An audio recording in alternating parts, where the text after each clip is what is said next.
There's a specific kind of humiliation that doesn't announce itself loudly. It doesn't arrive with a slammed door or a thrown phone. It arrives quietly, in a text message, on a Tuesday afternoon, while you're standing in your kitchen making coffee. That's how it arrived for me. Screenshot sent by a mutual friend who said simply, "I thought you should see this." I set my mug down. I read the message on my screen twice. Then I sat down on the cold tile floor and I stayed there for a while. My name is Olivia. I was 28 years old, 2 years into a relationship with a man named Ryan. Tall, charming, the kind of guy who remembered your coffee order and your mother's birthday and made you feel, for a long time, like the most considered person in any room. We'd moved in together after 8 months. I had a key on his keychain. He had a drawer in my dresser. We talked about the future with the easy confidence of two people who believed they were building something real. The screenshot my friend sent me was a Reddit post.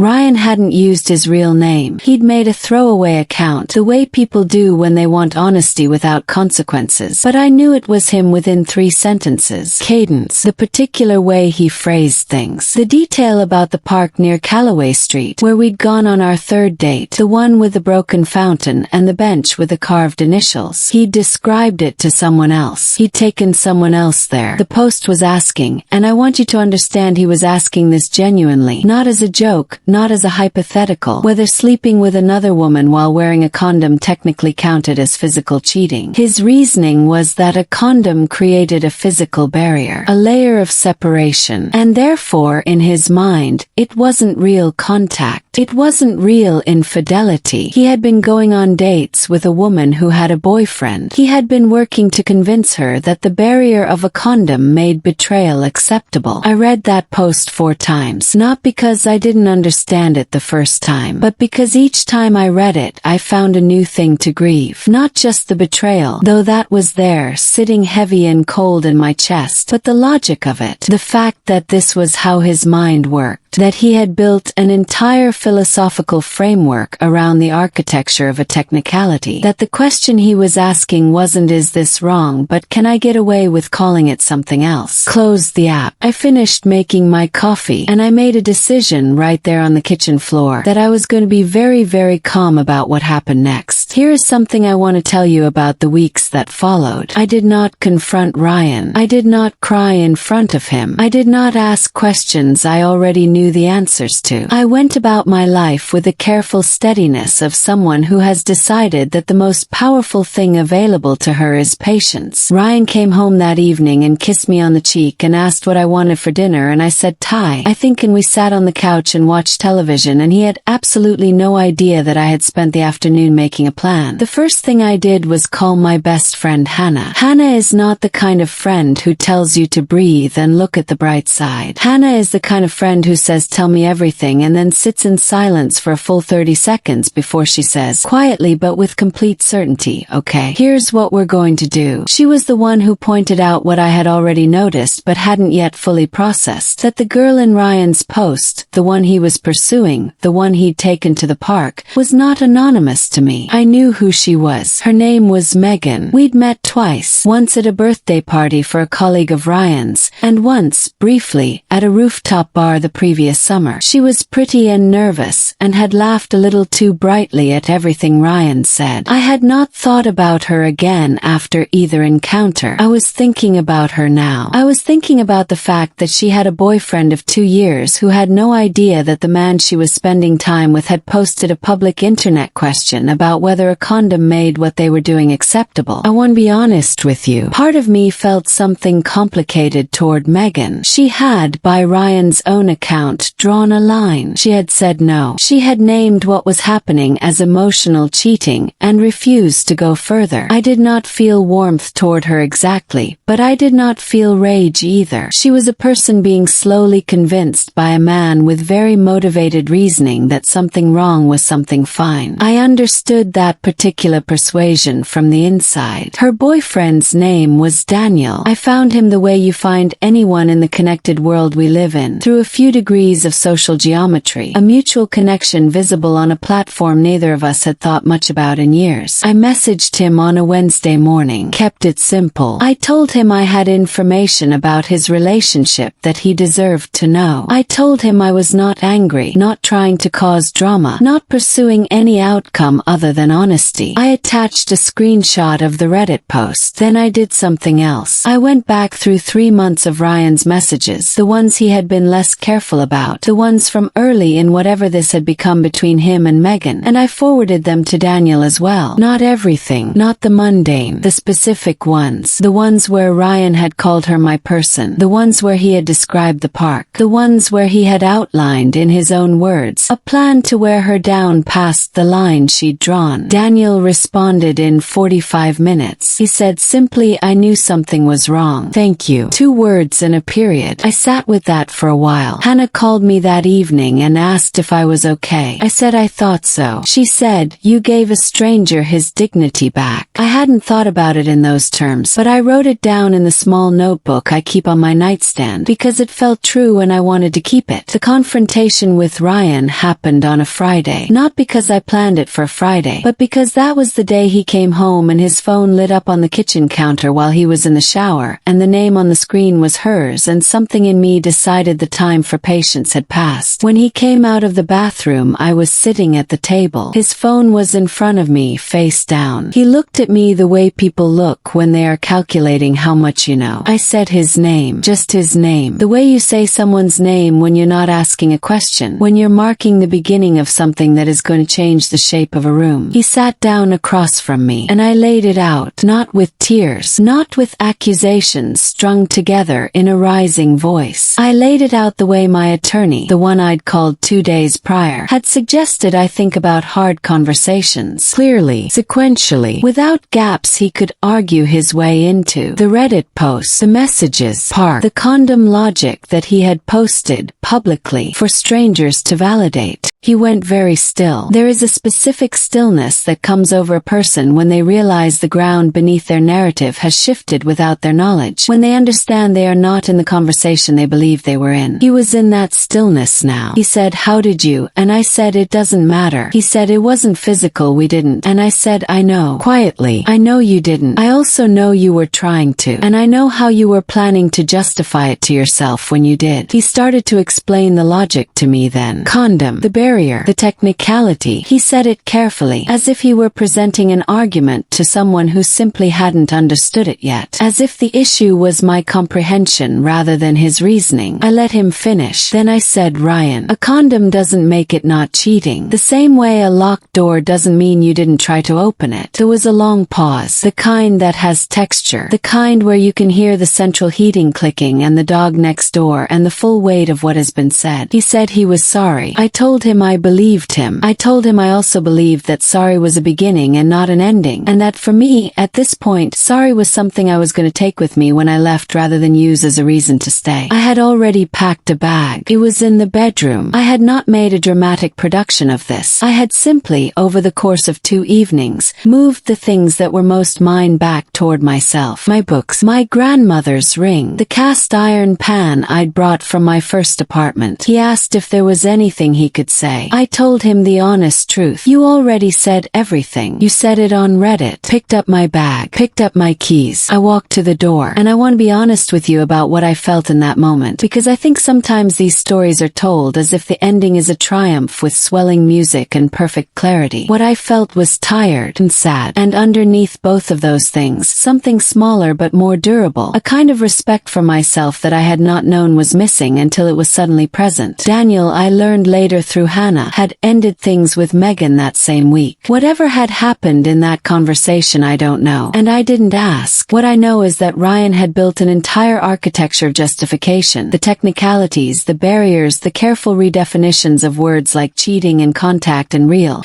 and that architecture had collapsed in one afternoon because one stranger had decided to tell another stranger the truth. I moved into Hannah's spare room for 6 weeks. I found my own apartment in October. It has big windows and a kitchen kitchen with actual counter space, and a spot on the windowsill where I keep a small rosemary plant that has, against my expectations, survived 2 months, and is starting to look almost confident about its situation. I understand that feeling. I think about Ryan sometimes, not with anger. That softened faster than I expected. I think about the post he wrote, the genuine question underneath it, whether a barrier makes something not real, whether you can protect yourself from the consequences of a choice by renaming the choice. The answer is no, cannot. The barrier doesn't change what you reached for. The technicality doesn't rewrite the intention. And the thread you posted, hoping strangers would confirm your logic. It found exactly one person who recognized every detail, and that person had already called an attorney and packed a bag before you walked through the door on Friday. I still have the screenshot. I don't look at it often, but sometimes, on the kind of quiet evening when the rosemary on the windowsill catches the last of the afternoon light and the apartment smells like whatever I'm cooking and the space is entirely, peacefully mine, sometimes I think about the specific irony that the thing which ended us was his own words. Not a confrontation, not a caught message, his own public question, asked in the belief that no one who knew him was reading. Pay attention to what people ask when they think no one's watching. That's where the truth lives. That's where it was always living. Thanks for watching. Like, subscribe, and comment your revenge story below.